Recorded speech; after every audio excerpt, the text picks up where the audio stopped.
ആരിഫ് മുഹമ്മദ് ഖാനെയല്ല കേരളം ബഹുമാനിക്കുന്നത്, കേരളത്തിന്റെ ഗവർണറായ ആരിഫ് മുഹമ്മദ് ഖാനെയാണ്. നവംബർ 18 പൊട്ടിത്തുടങ്ങിയതാണ് കേരളത്തിൽ ജനസദസ്സിനെതിരായി ഉയർന്നു വന്ന അപകസർപ്പക കഥകളിലെ കള്ളത്തരങ്ങൾ. അങ്ങനെ സഹായം പേടിക്കാൻ കേരളത്തിന് അനുവാദമില്ല, കേരളത്തിന് അർഹത ഇല്ല. എന്തു നിയമത്തിന്റെ പേരിൽ? പോകാൻ തീരുമാനിക്കപ്പെട്ടവരാരെങ്കിലും പിടികിട്ടാ പുള്ളികളാണോ? പോകാൻ തീരുമാനിച്ചവർ രാജ്യദ്രോഹ കുറ്റം ചുമത്തപ്പെട്ടവരാണോ? 2011 മുതൽ 16 വരെ കൊടുത്തതിന്റെ അനുഭവം മാത്രമുള്ള ഒരു പ്രതിപക്ഷം എന്തേ? ഇന്നത്തെ ദിവസത്തിനൊരു പ്രത്യേകതയുണ്ട്. കഴിഞ്ഞ നവംബർ 18 സപ്തഭാഷാ സംഗമ ഭൂമിയായിട്ടുള്ള മഞ്ചേശ്വരത്ത് നിന്ന്, മഞ്ചേശ്വരം ഇതുവരെ കണ്ടിട്ടുള്ള ഏറ്റവും വലിയ ജനസാഗരത്തെ സാക്ഷി നിർത്തി അതിൻ്റെ സായാഹ്നത്തിൽ ബഹുമാനപ്പെട്ട മുഖ്യമന്ത്രി ഉദ്ഘാടനം ചെയ്ത നവകേരള സദസ്സ് ഇന്ന് വൈകുന്നേരത്തോടെ 30 ദിവസം പൂർത്തിയാവുകയാണ്. കേരളത്തിൻ്റെ ചരിത്രത്തിൽ മാത്രമല്ല, ജനാധിപത്യ ഇന്ത്യയുടെ ചരിത്രത്തിൽ മാത്രമല്ല, ലോകത്തിൻ്റെ ചരിത്രത്തിൽ ഒരിക്കലും ഒരു ഗവൺമെൻറ്റും നടത്തിയിട്ടില്ലാത്ത വിധം ഒരു നാട്ടിലെ സമ്പൂർണമായ ഭരണകൂടം ജനങ്ങളെ തേടിയെത്തി കേരളത്തിലെ 140 നിയോജക മണ്ഡലങ്ങളിലും ജനങ്ങളോട് പറയാനുള്ളത് പറഞ്ഞും ജനങ്ങൾ പറഞ്ഞത് കേട്ടും 36 ദിവസം യാത്ര ചെയ്യുന്ന ചരിത്രത്തിൻ്റെ ഏറ്റവും ഉജ്ജ്വലമായൊരനുഭവം കൊട്ടാരക്കരയിലും ഇന്ന് വൈകുന്നേരം ആവർത്തിക്കുന്നതിൻ്റെ ആവേശകരമായ അനുഭവത്തിലാണ് എൻ്റെ മുമ്പിലുള്ള ഈ ജനസാഗരം എന്ന അഭിമാനത്തോടെ കരുതാൻ ഞങ്ങൾക്ക് സന്തോഷമുണ്ട്. കഴിഞ്ഞ 30 ദിവസങ്ങളിലും ഞങ്ങളുടെ അനുഭവം ഈ ജനസദസ്സിനെ കേരളത്തിൻ്റെ വികസന പ്രവർത്തനങ്ങളിൽ മലയാളിയെ ഒരു മനുഷ്യനെ പോലെ നടത്താൻ തീരുമാനിച്ച ഗവൺമെൻറ്റിൻ്റെ അനുഭവങ്ങൾ ഏറ്റുവാങ്ങാനുള്ള ഈ ജനസദസ്സിനെ ബഹിഷ്കരിക്കാൻ തീരുമാനിച്ചവരെ മുഴുവൻ ബഹിഷ്കരിച്ചെത്തിച്ചേർന്ന 10,000ങ്ങളുടെ സാന്നിധ്യം കൊണ്ടാണ് യഥാർത്ഥത്തിൽ നവകേരള സദസ്സ് കഴിഞ്ഞ 30 ദിവസവും സമ്പന്നമായത്. എന്തിനാണ് ഈ നവകേരള സദസ്സ് എന്ന ചോദ്യം ചോദിക്കാം. നവംബർ 18 ആരംഭിക്കുമ്പോൾ ഈ രാജ്യത്തെ മാധ്യമങ്ങളും പ്രതിപക്ഷവും അതിൻ്റെ കൂലിയെഴുത്തുകാരും പറഞ്ഞത് കേരളം ഇത്രയേറെ പ്രയാസങ്ങളിലൂടെ കടന്നു പോകുമ്പോൾ നീന്തൽക്കുളമുള്ള വണ്ടിയുമായി ഒരു മന്ത്രിസഭ അങ്ങ് തിരിക്കുന്നു. നീന്തൽക്കുളമുള്ള വണ്ടി, 3 നിലകളിൽ അലങ്കരിച്ച വണ്ടി, ഹെലിപാഡുള്ള വണ്ടി, കറങ്ങുന്ന കസേര, മുഖ്യമന്ത്രിക്ക് സ്വന്തമായിട്ടുള്ള വണ്ടി, പ്രത്യേക ക്യാബിൻ തിരിച്ച വണ്ടി. ഒരു പാവം KSRTC ബസ് 10 മിനിറ്റ് കഴിഞ്ഞാൽ കൊട്ടാരക്കരയിലെ ഈ ജനസാഗരത്തിൻ്റെ മുമ്പിൽ എത്തിച്ചേരും. നിങ്ങളൊന്ന് ചെന്നു നോക്കിയാൽ കണ്ടാൽ അറിയാം, ഒരാഡംബരവുമില്ലാത്ത ഒരു സാധാരണ ബസ്. നവംബർ 18 പൊട്ടിത്തുടങ്ങിയതാണ് കേരളത്തിൽ ജനസദസ്സിനെതിരായി ഉയർന്നു വന്ന അപകസർപ്പക കഥകളിലെ കള്ളത്തരങ്ങൾ. എന്തിനാണിപ്പോൾ ഒരു ജനകീയ സദസ്സ്? ഞാൻ വിശദീകരിക്കുകയല്ല. പ്രിയപ്പെട്ടവരെ, കഴിഞ്ഞ 7.5 വർഷക്കാലമായി ദുരിതങ്ങളെല്ലാം തലയ്ക്കുമീതെ പേമാരി പോലെ പെയ്തിറങ്ങിയപ്പോൾ മലയാളിയായ 3.5 കോടി മനുഷ്യനെ ഒരു ദുരന്തത്തിനും വിട്ടുകൊടുക്കാതെ ഹൃദയത്തോട് ചേർത്തു പിടിച്ച് 20 കൊല്ലം കഴിഞ്ഞ കേരളം എങ്ങനെയായിരിക്കണം എന്ന് 20 കൊല്ലം മുമ്പേ ചിന്തിച്ച് അതിനുവേണ്ടി പണം ചിലവഴിച്ച് സമാനതകളില്ലാത്ത വികസനത്തിൻ്റെ മാർഗങ്ങളിലൂടെ കേരളത്തെ നയിക്കുന്ന ഗവൺമെൻറ്റിനെ കഴുത്തു ഞെരിച്ച് കൊല്ലാൻ ശ്രമിക്കുമ്പോൾ, ആ ശ്രമം സംഘടിതമായി മുന്നോട്ട് പോകുമ്പോൾ ഞങ്ങൾ അതെവിടെയാണ് പോയി പറയേണ്ടത്? 21 പേരടങ്ങുന്ന മുഖ്യമന്ത്രിയുടെ നേതൃത്വത്തിലുള്ള സംഘം ഏതാനും മിനിറ്റുകൾക്കകം ഇവിടെ എത്തിച്ചേരുമ്പോൾ കേരളത്തിലെ സമ്പൂർണ്ണ ക്യാബിനറ്റായി ഈ വേദിയിൽ ഞങ്ങൾ 21 പേർ 2.5 വർഷക്കാലം മുമ്പ് നടന്ന പ്രചണ്ഡമായ രാഷ്ട്രീയ തിരഞ്ഞെടുപ്പിൽ 99 സീറ്റും നൽകി കേരളത്തിലെ ജനങ്ങൾ അനുഗ്രഹിച്ചു വിട്ട ഈ ഭരണകൂടം ഞങ്ങൾ വിശ്വസിക്കുന്നില്ല 3.5 കോടി വരുന്ന കേരളത്തിലെ മനുഷ്യരുടെ യജമാനന്മാർ ഞങ്ങളാണെന്ന്. കേരളം 21 പേരടങ്ങുന്ന ഗവൺമെന്റ് അല്ല കേരളത്തിൻ്റെ യജമാനന്മാർ. കേരളത്തിലെ ഗവൺമെന്റ് കാണുന്നു എല്ലാ പ്രതിസന്ധികളിലും പ്രയാസങ്ങളിലും ജനങ്ങളുടെ അഭിപ്രായം തേടലാണ് ഒരു ഗവൺമെന്റിന്റെ ലക്ഷ്യം. മുഖ്യമന്ത്രിയുടെ നേതൃത്വത്തിൽ 21 പേരടങ്ങുന്ന കേരളത്തിലെ ക്യാബിനറ്റ് കൊട്ടാരക്കരയിലെ ജനസമുച്ചയത്തെ സാക്ഷി നിർത്തിക്കൊണ്ട് പറയുന്നു, കേരളത്തിൽ ഞങ്ങളുടെ യജമാനന്മാർ നിങ്ങളാണ്, കേരളത്തിലെ 3.5 കോടി വരുന്ന മലയാളിയാണ്. ആ യജമാനന്മാരുടെ മുമ്പിലേക്ക് കേരളത്തിന്റെ ഭരണകൂടം വരികയാണ്. അനുഭവങ്ങൾ കഴിഞ്ഞ 7.5 വർഷക്കാലത്തിനിടയിൽ എത്രയേറെ ഉണ്ടായി. 2018 അതിഭീകരമായിട്ടുള്ള പ്രളയം കേരളത്തിൻ്റെ ഹൃദയമിടുപ്പുകളെ പോലും സ്തംഭിപ്പിക്കാൻ ശ്രമിച്ചു. 30,000 കോടി രൂപയുടെ അപരിഹാര്യമായ നഷ്ടമുണ്ടായ, നൂറ്റാണ്ടു കണ്ടിട്ടില്ലാത്ത ഏറ്റവും വലിയ പ്രളയമുണ്ടായപ്പോൾ സഹായിക്കേണ്ടവരെല്ലാം എതിർത്ത അനുഭവങ്ങളിലൂടെയാണ് ഈ കേരളം കടന്നുപോയത്. ആ ദുരന്തം തലയ്ക്കുമീതെ പേമാരി പോലെ പെയ്തിറങ്ങിയപ്പോ പള്ളികളിലും പള്ളിക്കൂടങ്ങളിലും ആരാധനാലയങ്ങളിലും തലയ്ക്കുമീതെ കൂരയുള്ള എല്ലായിടത്തും ചേർത്തും പാർത്തും മലയാളി തങ്ങളുടെ നഷ്ടത്തെക്കുറിച്ച് ചിന്തിച്ച് പൊട്ടിക്കരഞ്ഞു, പരസ്പരം കെട്ടിപ്പുണർന്നു. ജീവിതം എന്നേക്കുമായി നഷ്ടപ്പെട്ടല്ലോ എന്നോർത്തോർത്തു കരഞ്ഞു. കേരളം ഭയപ്പെട്ടില്ല. കേരളത്തിലേക്ക് ആദ്യത്തെ സംഭാവന പ്രഖ്യാപിച്ചത് വിദേശ രാജ്യങ്ങളിൽ നിന്നാണ്. കേരളം പണിതുയർത്തിയ ഗൾഫ് നാടുകളിലെ മലയാളി പണിതുയർത്തിയ ഗൾഫ് നാടുകളിലെ ഭരണാധികാരികൾ 300 കോടി രൂപയുടെ സഹായം ഈ കേരളത്തിൻ്റെ ഗവൺമെൻറ്റിന് വാഗ്ദാനം ചെയ്തു. 300 കോടി രൂപയുടെ സഹായം. 30,000 കോടി നഷ്ടപ്പെട്ട കേരളത്തിനൊരു വലിയ സംഖ്യയല്ല. പക്ഷേ കേരളത്തിന് പിടിച്ചുയർന്നു നിൽക്കാൻ ഒരു വൈക്കോൽ തുരുമ്പ്. കേരളം 300 കോടി രൂപയുടെ സഹായം ഏറ്റുവാങ്ങുന്ന ഒരു അനുഭവം ഉണ്ടാകും എന്ന് കരുതിയപ്പോൾ കേന്ദ്ര ഗവൺമെന്റ് പറഞ്ഞതെന്താ? അങ്ങനെ സഹായം മേടിക്കാൻ കേരളത്തിന് അനുവാദമില്ല, കേരളത്തിന് അർഹത ഇല്ല. എന്തു നിയമത്തിന്റെ പേരിൽ? കേരളം ഭയപ്പെട്ടില്ല. കേരളത്തിന്റെ മുഖ്യമന്ത്രി, ധനകാര്യ വകുപ്പ് മന്ത്രി, റവന്യൂ വകുപ്പ് മന്ത്രി ഇന്ത്യയുടെ പ്രധാനമന്ത്രിയെ പോയി കണ്ടു. അവരോട് പറഞ്ഞു, രാജ്യങ്ങൾ തമ്മിൽ പണം കൊടുക്കാൻ പാടില്ലെന്നേ ഉള്ളൂ. ലോകത്തിന്റെ വിവിധ രാജ്യങ്ങളിൽ പണിയെടുക്കുന്ന മലയാളികൾ അവന്റെ നാട്ടിൽ സ്വരൂപിച്ച സംഖ്യ അവിടെ ചെല്ലുന്ന മന്ത്രിമാർക്ക് സംഭാവനയായി നൽകിയാൽ സ്വീകരിക്കാമോ? ഒരു ചോദ്യമായിരുന്നു പ്രധാനമന്ത്രിയുടെ മുമ്പിൽ. നിയമജ്ഞർ വന്നു, ധനകാര്യമന്ത്രി വന്നു, ആഭ്യന്തരമന്ത്രി വന്നു, വിദേശകാര്യമന്ത്രി വന്നു. അവർ കൂട്ടായി ആലോചിച്ചു. കേരളത്തിലെ ഗവൺമെന്റിന് അനുവാദം നൽകി. വാക്കാൽ നിങ്ങൾക്ക് പോകാൻ യാതൊരു തടസ്സവുമില്ല. മുഖ്യമന്ത്രി ഉൾപ്പെടെ അന്നത്തെ 19 അംഗ മന്ത്രിസഭയിൽ 17 പേരെ നാം യാത്രയ്ക്ക് തയ്യാറെടുപ്പിച്ചു. പാസ്പോർട്ടും വിസയുമായി ലോകത്തിന്റെ വിവിധ രാജ്യങ്ങളിൽ നടക്കുന്ന സമ്മേളനങ്ങളുടെ ഷെഡ്യൂളായി. അവിടെ ചെന്നാൽ അവരുടെ സഹായങ്ങൾ ഏറ്റുവാങ്ങിയാൽ നവകേരളത്തിന്റെ അടിത്തറ പണിയാമെന്നു കേരളം ഉറപ്പിച്ചു. കേരളം പക്ഷെ യാത്രയ്ക്കു തയ്യാറെടുത്തു നിൽക്കുമ്പോൾ കൊട്ടാരക്കരയിലെ ഒരാൾക്ക് ലോകത്തിലെവിടെയും പോകാൻ പാസ്പോർട്ടും വിസയും മതി. അതുണ്ടെങ്കിൽ പോകാം. പക്ഷെ മന്ത്രിമാർക്ക് അങ്ങനെ പോകാനാകില്ല. ഇന്ത്യൻ പേഴ്സണൽ മന്ത്രാലയത്തിന്റെ അനുവാദം വേണം. ഒരു സാങ്കേതിക പദമാണത്. ആ മന്ത്രാലയം അനുവാദം തരും. മറ്റു പ്രത്യേകതകളൊന്നുമില്ലെങ്കിൽ പ്രധാനമന്ത്രി വാക്കാൽ സമ്മതിച്ചതാണ്. കാത്തിരുന്ന് പോകാൻ തീരുമാനിച്ചു. ടിക്കറ്റ് എടുത്തതിന്റെ 2 ദിവസം മുമ്പ് ഇന്ത്യയുടെ പേഴ്സണൽ മന്ത്രാലയം അനുവദിച്ചു. പോകുന്ന മന്ത്രിമാർക്ക് യാത്രാനുമതിയില്ല. യാത്രാനുമതി കേന്ദ്ര ഗവൺമെന്റ് നിഷേധിക്കുന്നു. എന്തിന്റെ പേരിൽ? പോകാൻ തീരുമാനിക്കപ്പെട്ടവരാരെങ്കിലും പിടികിട്ടാ പുള്ളികളാണോ? പോകാൻ തീരുമാനിച്ചവർ രാജ്യദ്രോഹ കുറ്റം ചുമത്തപ്പെട്ടവരാണോ? പോകാൻ ചുമത്തപ്പെട്ടവർ മറ്റേത് രാജ്യങ്ങളിലെങ്കിലും പോയി കലാപം സൃഷ്ടിക്കാൻ പോകുന്നവരാണോ? അല്ലേയല്ല. ജനാധിപത്യ കേരളം ആഗ്രഹിക്കുന്നത് പോലെ കേരളത്തെ പുതുക്കി പണിയാനുള്ള പ്രയത്നങ്ങളിൽ, കൊച്ചു യോഗങ്ങളിൽ പോകാനുള്ള മന്ത്രിമാർക്ക് എന്തുകൊണ്ട് കേന്ദ്ര ഗവൺമെന്റ് അനുവാദം നിഷേധിച്ചു? കേരളം പുതുക്കി പണിയരുത് എന്ന ചിന്തയായിരുന്നു അതിൻ്റെ പുറകിൽ. കേരളം പുതുക്കി പണിതാൽ കേരളത്തിലെ ജനത രക്ഷപ്പെടും.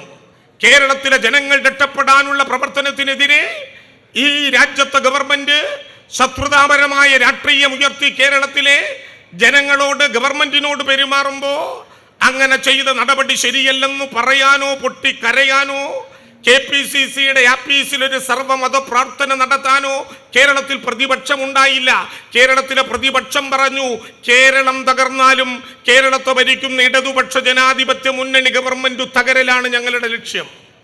പ്രിയപ്പെട്ടവരെ, അന്യരാജ്യങ്ങളിൽ ഇത്തരം ദുരന്തമുണ്ടായാൽ ഭിക്ഷാന്തേഹികളെ പോലെ അവർ വരുന്ന നാടിൻ്റെ പേരാണ് കേരളം. ഉച്ചനേരത്ത് നമ്മുടെ മാതാക്കൾ, നമ്മുടെ അമ്മമാർ വീടിനകത്തിരിക്കുന്ന നേരത്തെല്ലാം നഷ്ടപ്പെട്ട പാവപ്പെട്ട സ്ത്രീകൾ തങ്ങളുടെ മക്കളെ കങ്കാരുവിനെ പോലെ ശരീരത്തിൻ്റെ ഭാഗമാക്കി കൊണ്ടു നടന്ന് മുലകുടിക്കുന്ന കുട്ടികളെ കൊണ്ട് യാചകരെ പോലെ നമ്മുടെ നാട്ടിലേക്ക് വരും. ആന്ധ്രയിൽ നിന്ന്, തെലുങ്കാനയിൽ നിന്ന്, ബീഹാറിൽ നിന്ന്, ഉത്തർപ്രദേശിൽ നിന്ന്, പിന്നെ തമിഴ്നാട്ടിൽ നിന്ന്, കർണാടകത്തിൽ നിന്ന്. അവർ പറയും, അമ്മ എല്ലാം നഷ്ടപ്പെട്ടു, അച്ഛനില്ല, സഹോദരനില്ല, ഭർത്താവില്ല, മക്കളില്ല, എന്തെങ്കിലും തന്നു സഹായിക്കണം. യാചകരെ പോലെ കൈമാറും. ഞങ്ങളുടെ നാടിൽ സഹായിക്കാൻ ഒരു ഗവൺമെന്റ് ഇല്ല എന്നവർ തേങ്ങലോടെ പറയും. കൊട്ടാരക്കരയിലെ ജനങ്ങളോട് ഞങ്ങൾ ചോദിക്കട്ടെ, 30,000 കോടി രൂപയുടെ അപരിഹാര്യമായ നഷ്ടമുണ്ടായി.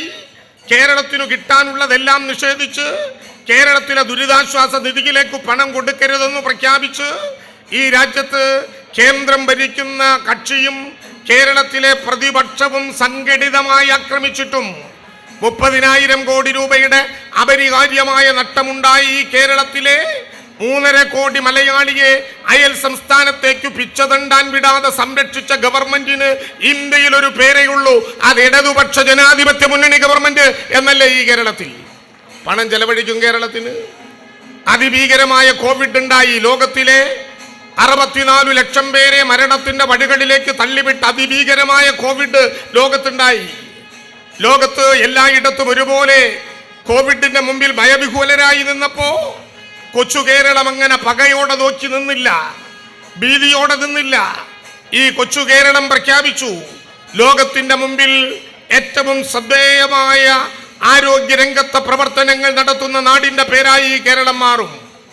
അതിഭീകരമായ കോവിഡ് കേരളത്തിന്റെ തലയ്ക്കുമീതെ അറിഞ്ഞ് പരിശ്രമിച്ചപ്പോഴും കേരളത്തിലെ ഒരു മനുഷ്യനും പട്ടിണി കിടക്കാതെ, കേരളത്തിലെ ഒരു മനുഷ്യനും രോഗത്തിന്റെ പേരിൽ ലക്ഷങ്ങൾ ചെലവഴിക്കാതെ കേരളത്തിന്റെ സാമൂഹ്യ ജീവിതത്തെ ഭദ്രമായി ചേർത്തു നിർത്തി ലോകത്തിന്റെ മുമ്പിൽ സമ്പന്ന രാജ്യങ്ങളെ അത്ഭുതപ്പെടുത്തിക്കൊണ്ട് ഈ നാട് ലോകത്ത് കോവിഡിനെ നേരിട്ടതിൽ ഏറ്റവും വലിയ പ്രശംസ ലോകാരോഗ്യ സംഘടനയുടെ കയ്യിൽ നിന്ന് ഏറ്റുവാങ്ങിയ നാടിന്റെ പേരൊന്നേയുള്ളൂ ഇന്ത്യ രാജ്യത്ത്. ആ നാടിന്റെ പേരാണ് പ്രിയപ്പെട്ടവരെ നമ്മുടെ കേരളം.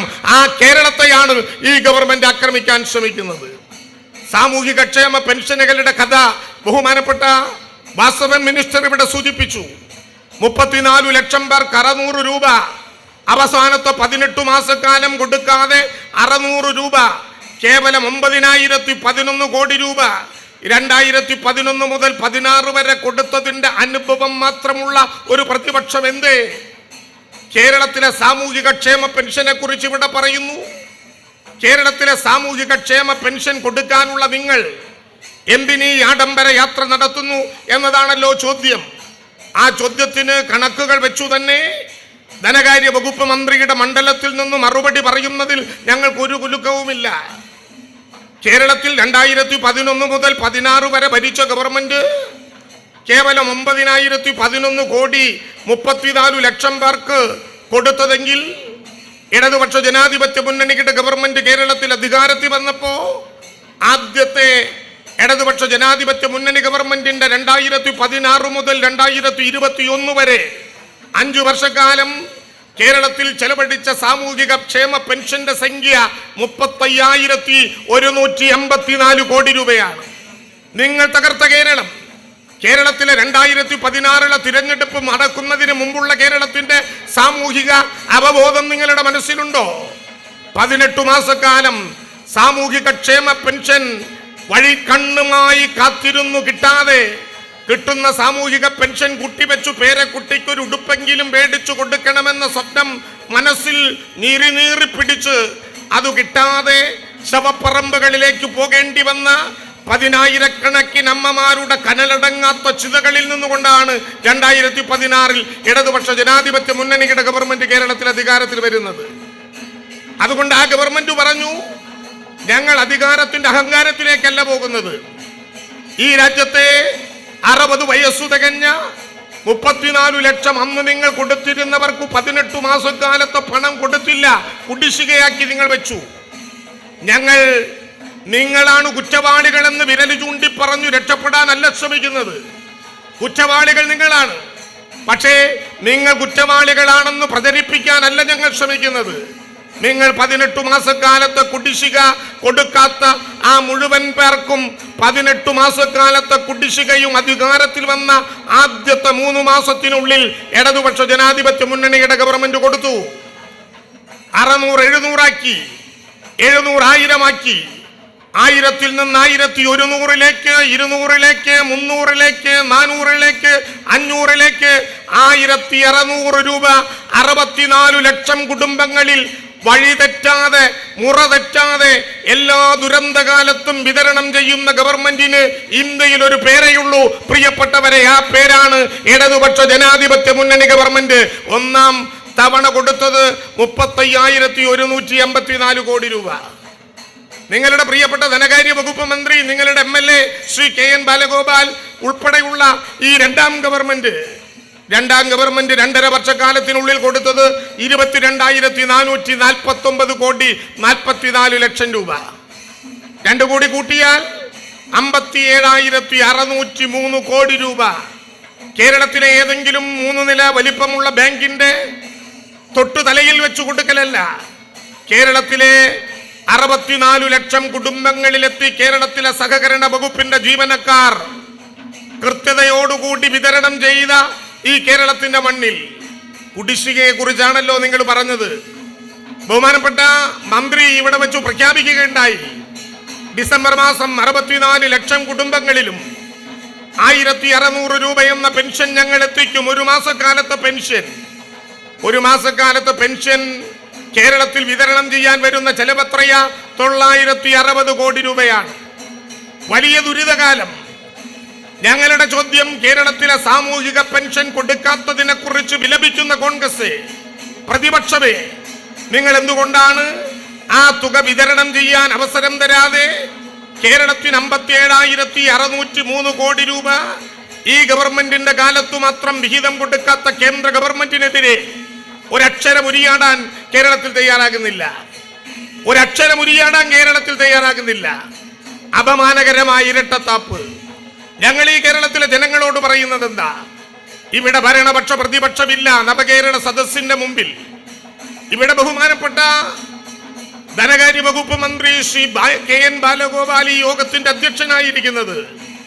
അദ്ദേഹം കൊട്ടാരക്കര നിയോജക മണ്ഡലത്തെ പ്രതിദാനം ചെയ്യുന്ന കൊട്ടാരക്കരയുടെ MLA ആണ് എന്നുള്ളത് കൊണ്ടല്ലേ? കേരളത്തിൽ 99 പേരെ ഇടതുപക്ഷ ജനാധിപത്യ മുന്നണിക്കുള്ളൂ. 41 പേർ ഐക്യ ജനാധിപത്യ മുന്നണിയിലാണ്, പ്രതിപക്ഷത്താണ്. ആ 41 നിയോജക മണ്ഡലങ്ങളിലും അവർക്ക് അധ്യക്ഷത വഹിക്കാം. ആ 41 നിയോജക മണ്ഡലങ്ങളിലും അവർക്ക് അധ്യക്ഷ പ്രസംഗത്തിലും ഉപസംഹാര പ്രസംഗത്തിലും ആ മണ്ഡലവുമായി ബന്ധപ്പെട്ട വികസന പ്രശ്നങ്ങൾ പറയാം. ഒരു തടസ്സവും ഞങ്ങൾക്കില്ല. കേരളത്തിലെ ഗവൺമെന്റ് ഈ നാട്ടിലെ ജനങ്ങളോട് പറയുന്നത്, ഭരണപക്ഷ പ്രതിപക്ഷ വ്യത്യാസമില്ലാതെ കേരളത്തെ കഴുത്ത് ഞെരിച്ചു കൊല്ലാൻ ശ്രമിക്കുന്ന ഒരു ഭരണകൂടത്തിന്റെ ജനവിരുദ്ധമായ നയങ്ങൾക്കെതിരെ ഒരു മനുഷ്യനെ പോലെ ഉയർത്തെഴുന്നേറ്റു നടത്തേണ്ട വലിയ സമരത്തിന്റെ കാലമായിരിക്കുന്നു കേരളത്തിൽ. ആ സമരത്തിന് തയ്യാറെടുക്കണം എന്നാണ്. അതൊരു ജീവിത സമരമാണ്. പെറ്റനാടിനെ നാം സംരക്ഷിക്കുന്നതിന് വേണ്ടി നടത്തിയ സ്വാതന്ത്ര്യ സമരത്തെ പോലെ 1964 വരെ കേരളം നടത്തിയ സ്റ്റാറ്റ്യൂട്ടറി റേഷനിങ്ങിന് വേണ്ടി നടത്തിയ സമരം പോലെ ഏതെങ്കിലും ജാതി മത രാഷ്ട്രീയ വർണ്ണവർഗ ലിംഗവ്യത്യാസമില്ലാതെ ഒരു മനസ്സായി മലയാളി നടത്തേണ്ട സമാനതകളില്ലാത്ത സമരത്തിന്റെ മുഹൂർത്തത്തിലേക്ക് കേരളത്തിന്റെ ശ്രദ്ധ ക്ഷണിക്കാനാണ് ഈ നവകേരള സദസ്സ്. ആ നവകേരളം കേരളത്തിന്റെ സ്വപ്നങ്ങളിലൂടെ പിറക്കുന്ന നവകേരളമാണ്. എല്ലാവർക്കും ഭൂമിയും എല്ലാവർക്കും വീടും കൊടുക്കുന്ന നവകേരളം. ആ നവകേരളം എല്ലാവർക്കും ഭൂമിയും എല്ലാവർക്കും വീടും കൊടുക്കാൻ കഴിയുന്ന നവകേരളമാണ്. ആ നവകേരളം ജലജീവൻ മിഷനിലൂടെ എല്ലാവർക്കും കുടിവെള്ളം എത്തിക്കാൻ പോകുന്ന നവകേരളമാണ്. ആ നവകേരളം ഇന്ത്യയിലെ ഒരു സംസ്ഥാനങ്ങളിൽ പോലും ഇല്ലാത്തതുപോലെ ആദിവാസി ഊരുകളിലും കുടിലുകളിലും അടക്കം കേരളത്തിന്റെ ചരിത്രത്തിലാദ്യമായി സമ്പൂർണ്ണ വൈദ്യുതീകരണത്തിന്റെ വേദിയായി മാറ്റിയ നവകേരളമാണ്. ആ നവകേരളം സമ്പൂർണമായ ആരോഗ്യം കേരളത്തിന് പ്രദാനം ചെയ്യാവുന്ന നവകേരളമാണ്. ആ നവകേരളം എല്ലാവർക്കും വിദ്യാഭ്യാസം പ്രദാനം ചെയ്യുന്ന നവകേരളമാണ്. ആ നവകേരളം കേരളത്തിലെ എല്ലാ വിലക്കയറ്റത്തിൽ നിന്നും പിടിച്ചു നിർത്താനുള്ള നടപടികൾ ആരംഭിക്കാൻ കഴിയുന്ന നവകേരളമാണ്. ആ നവകേരളത്തിന്റെ മാനിഫെസ്റ്റോ ആണ് ബഹുമാനപ്പെട്ട മുഖ്യമന്ത്രിയുടെ നേതൃത്വത്തിൽ കേരളത്തിന്റെ ജനമനസ്സുകളുടെ മുമ്പിൽ ഈ കഴിഞ്ഞ 12 ജില്ലകളിലെയും നവകേരള സദസ്സുകളിലൂടെ ഞങ്ങൾ അവതരിപ്പിക്കാൻ ശ്രമിച്ചത്. പ്രിയപ്പെട്ടവരെ, അതിഭീകരമായ പ്രളയം, അതിഭീകരമായിട്ടുള്ള ദുരന്തത്തിന്റെ പേമാരി വിളച്ച കോവിഡ്, നിപ്പ, ഓക്കി, 7.5 വർഷക്കാലത്തിനിടയിൽ മലയാളി കണ്ടുപരിചയപ്പെട്ടിട്ടില്ലാത്ത എല്ലാ ദുരന്തങ്ങളും ഇരമ്പിയാർത്ത് കേരളത്തെ മുക്കിക്കൊല്ലാൻ ശ്രമിച്ചപ്പോ ഒരു ദുരന്തത്തിനും 3.5 കോടി മലയാളിയിൽ ഒരാളെപ്പോലും വിട്ടുകൊടുക്കില്ലെന്ന് പ്രഖ്യാപിച്ചുകൊണ്ട് ഈ മലയാളത്തെ സംരക്ഷിച്ച ലോക മലയാളത്തിന്റെ അഭിമാനമായ കേരളത്തിന്റെ ബഹുമാന്യനായ മുഖ്യമന്ത്രി ശ്രീ പിണറായി വിജയന്റെ നേതൃത്വത്തിൽ പ്രിയപ്പെട്ടവരെ, ഇതാ കേരള മന്ത്രിസഭ കൊട്ടാരക്കരയിലെ നവകേരള സദസ്സിന്റെ വേദിയിലേക്ക് വരികയാണ്, വന്നെത്തിച്ചേരുകയാണ്. ഈ നവകേരള സദസ്സിന്റെ സന്ദേശം നിങ്ങളുടെ മുമ്പിൽ അവതരിപ്പിക്കാൻ ഞാൻ പറഞ്ഞു വന്നത്, ആ നവകേരളത്തെ രൂപീകരിക്കാൻ എല്ലാവർക്കും ആരോഗ്യം പ്രദാനം ചെയ്യുന്ന, എല്ലാവർക്കും ഭൂമി നൽകുന്ന, എല്ലാവർക്കും വീട് നൽകുന്ന, കേരളത്തിൻ്റെ കാർഷിക മേഖല ലോകോത്തര നിലവാരത്തിലേക്ക് കൊണ്ടുപോകാൻ പോകുന്ന, വിലക്കയറ്റത്തെ ഏതു തരത്തിലും പിടിച്ചു നിർത്താൻ പോകുന്ന, നമ്മുടെ വിദ്യാർത്ഥികൾക്ക്, നമ്മുടെ മക്കൾക്ക് പൊതുവിദ്യാഭ്യാസത്തിൻ്റെ ഔന്നത്യം മാത്രമല്ല, ലോകത്ത് എവിടെയും കണ്ടിട്ടില്ലാത്ത വിധം വിദ്യാഭ്യാസത്തിൻ്റെ, ഉന്നത വിദ്യാഭ്യാസത്തിൻ്റെ ലോക ഹബ്ബാക്കി മാറ്റാൻ പോകുന്ന, എല്ലാ കുടിലുകളിലും ആദിവാസി ഊരുകളിലും വെളിച്ചമെത്തിക്കാൻ കഴിഞ്ഞ, എല്ലാ വീടുകളിലും പൈപ്പിലൂടെ വെള്ളം കുട്ടാൻ കഴിയുന്ന വിധത്തിൽ സമ്പൂർണ്ണ ജലവിതരണം സാധ്യമാക്കുന്ന നവകേരളത്തിൻ്റെ ആശയപരമായ ചിന്തകളിലേക്ക് ലോകത്തത്ഭുതകരമായി ഒരു ഗവൺമെൻറ് മാറുകയാണ്. ആ ഗവൺമെൻറ്റിനെയാണ് കഴുത്തു ഞെരിച്ച് കൊല്ലാനുള്ള ശ്രമം നടത്തുന്നത്. എല്ലാവർക്കും ഭൂമി എന്ന സങ്കല്പം കേരളത്തിൽ സാധ്യമാക്കാൻ ഈ ഗവൺമെൻറ് ശ്രദ്ധേയമായ നടപടിക്രമങ്ങളിലൂടെ കടക്കുകയാണ്. അതിൻ്റെ ഭാഗമായിട്ടാണ് കേരളത്തിൽ ആരംഭിക്കപ്പെട്ട പട്ടയ മിഷൻ. കൊട്ടാരക്കര ഉൾപ്പെടെ കേരളത്തിലെ 140 നിയോജക മണ്ഡലങ്ങളിലും MLA-മാർ അധ്യക്ഷന്മാരായി പട്ടയ അസംബ്ലികൾ ഉണ്ടാകുന്നു. ആ പട്ടയ അസംബ്ലികളിൽ ജനപ്രതിനിധികൾ പങ്കെടുത്ത് തൻ്റെ വാർഡിൽ ഇനി കൊടുക്കാനുള്ള ഏതെങ്കിലും ഭൂമിയെക്കുറിച്ചിട്ടുള്ള സംശയം ഉന്നയിക്കുന്നു. ആ പ്രശ്നങ്ങൾ പട്ടയ ഡാഷ്ബോർഡിൽ ഉൾപ്പെടുത്തുന്നു.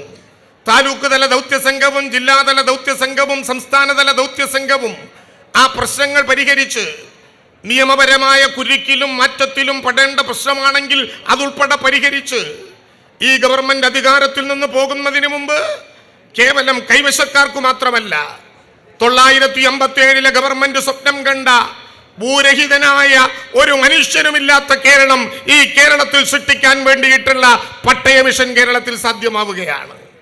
എല്ലാ മൂന്നാമത്തെ വെള്ളിയാഴ്ചയും 3 മണിക്ക് ചേരുന്ന വില്ലേജ് തല ജനകീയ സമിതികൾ, കേരളത്തിലെ എല്ലാ രാഷ്ട്രീയ പാർട്ടിയുടെയും അംഗങ്ങൾ അതിലംഗങ്ങളാണ്.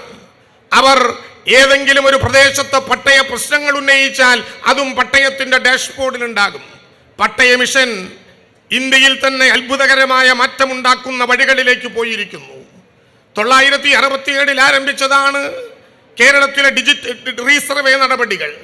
55 വർഷക്കാലം കഴിഞ്ഞ് കേവലം 950 വില്ലേജുകളിൽ അത് എത്തി നിൽക്കുന്നു. ആധുനിക സാങ്കേതിക വിദ്യ വേണ്ടത്ര എത്തിപ്പെട്ടിട്ടില്ല.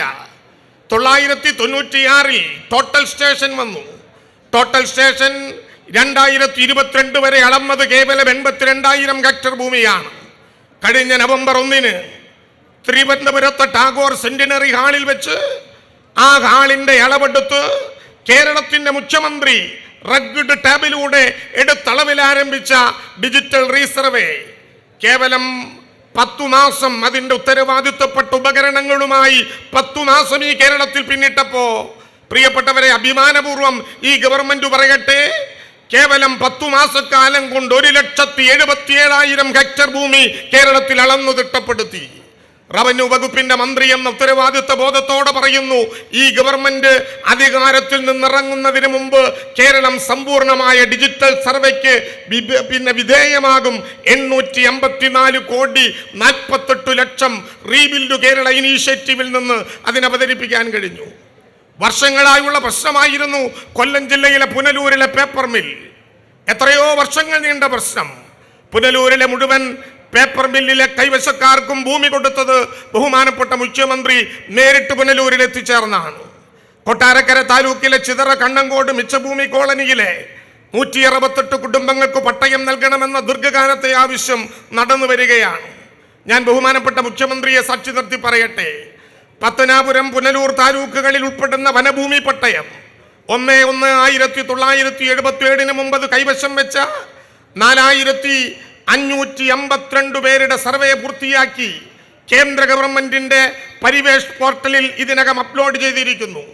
കേന്ദ്ര ഗവൺമെന്റിന്റെ അനുവാദം കിട്ടിയാൽ 1 വർഷക്കാലത്തിനുള്ളിൽ പുനലൂർ, പത്തനാപുരം മണ്ഡലങ്ങളിലെ താലൂക്കുകളിലെ എല്ലാ വനഭൂമിയുമായി ബന്ധപ്പെട്ട പട്ടയ പ്രശ്നങ്ങളും പരിഹരിക്കാൻ കഴിയുന്ന വിധത്തിൽ കേരളത്തിലെ പട്ടയ മിഷൻ മുന്നോട്ട് പോവുകയാണ്. രാജീവ് ദശലക്ഷം പാർപ്പിട പദ്ധതിയിൽ ഉൾപ്പെട്ട മുഴുവൻ കുടുംബങ്ങൾക്കും പട്ടയം. ഭൂരഹിതരില്ലാത്ത പുനലൂർ എന്ന ആശയം മുന്നോട്ട് വെച്ചുകൊണ്ട് സമ്പൂർണമായ പദ്ധതി ആ വിധത്തിൽ നടപ്പിലാക്കാൻ പോകുന്ന ഒരു വകുപ്പായി, ഒരു ഇടപെടലായി ഗവൺമെന്റിന്റെ കാലത്ത് ഭൂമിയുമായി ബന്ധപ്പെട്ട പ്രശ്നങ്ങൾ മാറിയിരിക്കുന്നു. കൊട്ടാരക്കരയിൽ ഞാൻ അഭിമാനത്തോടെ പറയട്ടെ, കഥകളിയുടെ സ്വന്തം നാട്ടിൽ കഥകളിയുടെ അനുഭവങ്ങളുള്ള ഈ നാട്ടിൽ ബഹുമാനപ്പെട്ട ധനകാര്യ വകുപ്പ് മന്ത്രി ആവശ്യപ്പെട്ട പ്രധാനപ്പെട്ട പ്രശ്നമാണ് ഇവിടെ ഒരു സാംസ്കാരിക നിലയം വേണം. സാംസ്കാരിക വകുപ്പ് ആവശ്യപ്പെട്ടതനുസരിച്ച് സാംസ്കാരിക നിലയത്തിന് കൊട്ടാരക്കരയുടെ സംസ്റ്റേഷന് സമീപമുള്ള 20 സെന്റ് സ്ഥലം സാംസ്കാരിക നിലയത്തിനു വേണ്ടി സാംസ്കാരിക വകുപ്പിന് അനുവദിച്ചതായി വളരെ സന്തോഷപൂർവ്വം കൊട്ടാരക്കരയിലെ ഈ സൗകര്യത്തെ അറിയിക്കുകയാണ്. ബഹുമാനപ്പെട്ട ജലവിഭവ വകുപ്പ് മന്ത്രി ഇവിടെ പറഞ്ഞു, കൊട്ടാരക്കരയിൽ ഇവിടെ വന്നു കണ്ടാലറിയാം, പൊതുവായി നിൽക്കാനുള്ള ഇടങ്ങളില്ലാത്ത സ്ഥലമായി ഇത് മാറി. കേരളത്തിൽ എല്ലായിടത്തും നവകേരള സദസ്സിനെ ഉൾക്കൊള്ളാൻ കഴിയുന്ന പ്രദേശങ്ങളില്ല. കൊട്ടാരക്കരയിൽ പക്ഷെ പ്രത്യേകമായ പ്രശ്നമുണ്ട്. KIP മേഖലയിൽ നിലനിന്നിരുന്ന കൊട്ടാരക്കരയിലെ രവിനഗറിലെ 3 ഏക്കറോളം വരുന്ന ഭൂമി ഈ കൊട്ടാരക്കരയിലെ പൊതു ആവശ്യങ്ങൾക്ക് വേണ്ടി മാറ്റിവെക്കാം എന്ന് ബഹുമാനപ്പെട്ട ജലവിഭവ വകുപ്പ് മന്ത്രി പ്രഖ്യാപിച്ച സാഹചര്യത്തിൽ ധനകാര്യ വകുപ്പ് മന്ത്രിയുടെ നിർദ്ദേശമനുസരിച്ചു മറ്റേതെങ്കിലും വകുപ്പിന് അത് മാറ്റിക്കൊടുക്കേണ്ടതുണ്ടെങ്കിൽ കുറഞ്ഞ കാലത്തിനുള്ളിൽ ആ പ്രവർത്തനം നിർവഹിക്കും.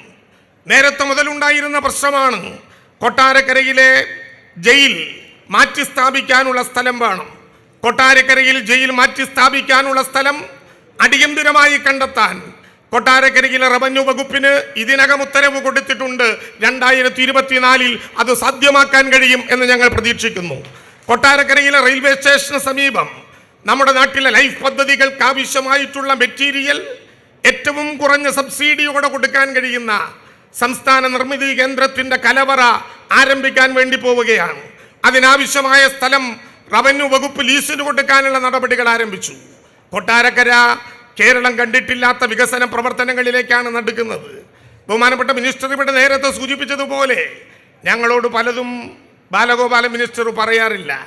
കാരണം 5 അപ്പം കൊണ്ട് 5000 പേർക്ക് കൊടുത്തതുപോലെ കേന്ദ്ര ഗവൺമെന്റ് കഴുത്തു ഞെരിച്ചു കൊല്ലുമ്പോഴും വളരെ ഭദ്രമായി കേരളത്തിലെ ധനകാര്യ മാനേജ്മെന്റിന്റെ ചുക്കാൻ പിടിക്കാൻ ചുമതലപ്പെട്ടൊരു മന്ത്രി അത്ര കൃത്യതയോടുകൂടി ഇത് നിർവഹിക്കുമ്പോൾ ഞങ്ങൾ കൊട്ടാരക്കരയിൽ വന്ന് പലതും കണ്ട് അത്ഭുതപ്പെടുകയാണ്.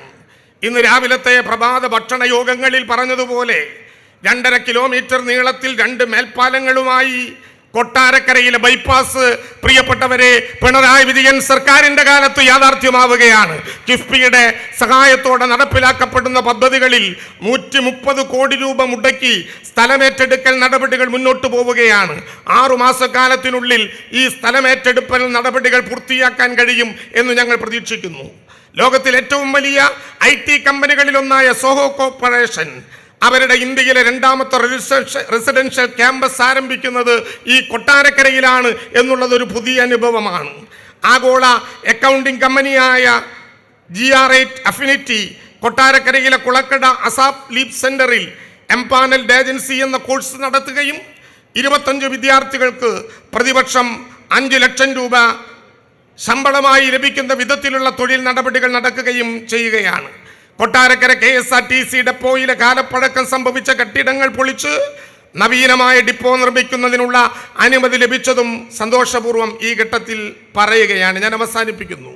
നവകേരള സദസ്സ് അക്ഷരാർത്ഥത്തിൽ കേരളത്തെ കഴുത്തു ഞെരിച്ചു കൊല്ലാൻ ശ്രമിക്കുന്ന ശക്തികൾക്കെതിരായി മലയാളം ഒരു മനസ്സായി, ജാതിമത രാഷ്ട്രീയ വർണ്ണവർഗ ലിംഗവ്യത്യാസങ്ങളില്ലാതെ ഒരു മനസ്സായി ഒരു മനുഷ്യനെ പോലെ ഉയർത്തെഴുന്നേറ്റു നിൽക്കും ഈ ഗവൺമെന്റിന്റെ നേതൃത്വത്തിൽ എന്ന് പ്രഖ്യാപിക്കാനുള്ള സദസ്സാണ്. കേരളത്തെ കഴുത്തു ഞെരിച്ചു കൊല്ലാൻ അനുവദിക്കണോ? കേരളത്തിലെ കേന്ദ്ര ഗവൺമെന്റ് 7.5 കൊല്ലമായി അധികാരത്തിലിരിക്കുന്ന ഈ ഗവൺമെന്റിനെ കഴുത്തു പിടിച്ചു ഞെരിക്കാൻ എത്രയേറെ പദ്ധതികൾ. ED വന്നു, എൻഫോഴ്സ്മെന്റ് വന്നു, CBI വന്നു. കഴിഞ്ഞ തിരഞ്ഞെടുപ്പ് തീരും മുമ്പ് കേരളത്തിലെ മുഖ്യമന്ത്രി ഉൾപ്പെടെയുള്ള മന്ത്രിമാർ ജയിലുകളിലായിരിക്കുമെന്ന് പ്രഖ്യാപിച്ചു. പ്രതിപക്ഷവും അതിന്റെ കൂലിയെഴുത്തുകാരും 7.5 വർഷക്കാലമായി ചൂലഴിച്ചിട്ടതുപോലെ കേരളത്തെ പരീക്ഷിച്ച EDക്കും എൻഫോഴ്സ്മെന്റിനും CBIക്കും ഈ ഗവൺമെന്റിലെ ഒരു മന്ത്രിയെയും തൊടാനാവാഞ്ഞത് ശുദ്ധമായ കൈകളാണ് ഈ ഗവൺമെന്റിന്റെ കയ്യിൽ എന്നുള്ളത് കൊണ്ടല്ലേ? അതിൽ തീരില്ല ഈ ഗവൺമെന്റിനെ കൊല്ലാൻ. കേരളത്തിലെ സാമ്പത്തിക സംവിധാനത്തെ കഴുത്തു പിടിച്ചു ഞെരിച്ചു. ദുരന്തത്തിന്റെ പ്രളയകാലത്ത്, അതിഭീകരത വിതച്ച കോവിഡ് കാലത്ത് അരി കൊടുക്കേണ്ട ഘട്ടത്തിൽ കേരളത്തിന്റെ എല്ലാ സഹായങ്ങളും നിഷേധിച്ച് കേരളത്തെ ഒറ്റപ്പെടുത്താൻ ചുറ്റും നിന്ന് ആക്രമിച്ചു. കേരളത്തിൽ ഒപ്പം നിൽക്കേണ്ട പ്രതിപക്ഷം കേവല ലാഭത്തിനും താല്പര്യത്തിനും വേണ്ടി ഒപ്പം നിന്നു. എന്നിട്ടും ഈ നവോത്ഥാന സദസ്സിന്റെ മുമ്പിൽ മുഖ്യമന്ത്രി അഭ്യർത്ഥിച്ചു, നിർദ്ദേശിക്കുകയല്ല അഭ്യർത്ഥിച്ചു, നിങ്ങളും കൂടി വരൂ. ജനാധിപത്യം എതിർപക്ഷത്തിന്റെ കൂടി കലയാണ്, ജനാധിപത്യം വിയോജിപ്പിന്റെ കൂടി കലയാണ്. നിങ്ങൾക്ക് കൂടി ഇടമുണ്ട് ഈ കേരളത്തിൽ. എത്രയോ തവണ ഞങ്ങൾ ക്ഷണിച്ചപ്പോഴും ഒറ്റപ്പെടുത്തി കേരളത്തെ കൊല്ലാൻ ശ്രമിക്കുമ്പോൾ നിങ്ങൾ ആക്രമിക്കുന്നത് കേരളത്തിൽ ഇടതുപക്ഷ ജനാധിപത്യ മുന്നണി ഗവൺമെന്റിനെയല്ല, 3.5 കോടി മലയാളിയുടെ സ്വപ്നങ്ങളെയാണെന്ന് തിരിച്ചറിയേണ്ട ഘട്ടത്തിലേക്ക് ഈ കേരളം പോയിരിക്കുന്നു. പ്രിയപ്പെട്ടവരെ, അവസാനം കേരളത്തെ കഴുത്തു പിടിച്ചു ഞെരിച്ചു കൊല്ലാൻ ഒരു ഭരണഘടന ഉപകരണത്തെ ഉപയോഗിക്കുകയാണ്. അത് കേരളത്തിലെ ഗവർണറെയാണ്. കേരളത്തിലെ ഗവർണർ, കേരളത്തിലെ എക്സിക്യൂട്ടീവിന്റെ ചെയർമാൻ കേരളത്തിലെ ഗവൺമെന്റിനെ വെല്ലുവിളിക്കുന്ന വിധത്തിൽ മുന്നോട്ട് പോകുന്നത് എന്തിനാ? ഇന്നിപ്പോൾ ഈ യോഗം നടക്കുമ്പോൾ കോഴിക്കോട്ടെ മിഠായി തെരുവിൽ, നേരത്തെ വാസവൻ മിനിസ്റ്റർ ഇവിടെ പറഞ്ഞല്ലോ, കോഴിക്കോട്ടെ മിഠായി തെരുവിൽ ഒരു നാടകം നടത്തിയിട്ട് ഗവർണർ പറയുകയാണ്, എൻ്റെ ജനസമ്മതിയുടെ തെളിവിതാണ്, എൻ്റെ ജനസമ്മതിയുടെ അടയാളം ഇതാണ്. പൂരപ്പറമ്പിൽ ആന മതിച്ചാലും ആള് കൂടും, അത് സാധാരണയാണ്, അതൊരു കൗതുകത്തിനാണ്.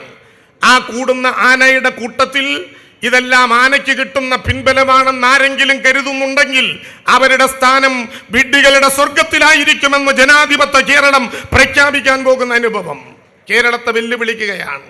അങ്ങനെ വെല്ലുവിളിച്ചാൽ തീരാവുന്നതാണോ കേരളം? ആരുടെ മുമ്പിലും വെല്ലുവിളികളെ നേരിടുന്നതല്ല ഈ ഗവൺമെന്റ്. കാരണം ഈ ഗവൺമെന്റിനൊരു ലക്ഷ്യമേ ഉള്ളൂ, കേരളത്തെ, നവകേരളത്തെ ലോകത്തിന്റെ മുമ്പിൽ ശ്രദ്ധയോടെ കൊണ്ടുപോകണം. ഒരു ദുരിതത്തിലും കേരളം പകച്ചു നിൽക്കരുത്. കേരളം ജനാധിപത്യത്തിന്റെ ഇടമായി മാറണം, സമ്പന്നതയുടെ മുന്നോട്ടു പോക്കായി മാറണം. ആ കേരളത്തെയാണ് ഞങ്ങൾ ലക്ഷ്യം വെക്കുന്നത്. ആ കേരളത്തിലെ ഗവൺമെന്റിനെ ഇങ്ങനെ ഭീഷണിപ്പെടുത്തിയാൽ ഗവൺമെന്റിനെ തകർക്കാം എന്നാരെങ്കിലും കരുതിയിട്ടുണ്ടെങ്കിൽ ഞങ്ങളിട്ട കുപ്പായത്തിന്റെ മാന്യത കൊണ്ടാണ് എല്ലാം പറഞ്ഞു പോകാത്തത്. അങ്ങനെ ആരെങ്കിലും കരുതിയിട്ടുണ്ടെങ്കിൽ കേരളത്തിന്റെ ഗവർണർ ഉൾപ്പെടെ ആരിഫ് മുഹമ്മദ് ഖാനെയല്ല കേരളം ബഹുമാനിക്കുന്നത്, കേരളത്തിന്റെ ഗവർണറായ ആരിഫ് മുഹമ്മദ് ഖാനെയാണ്.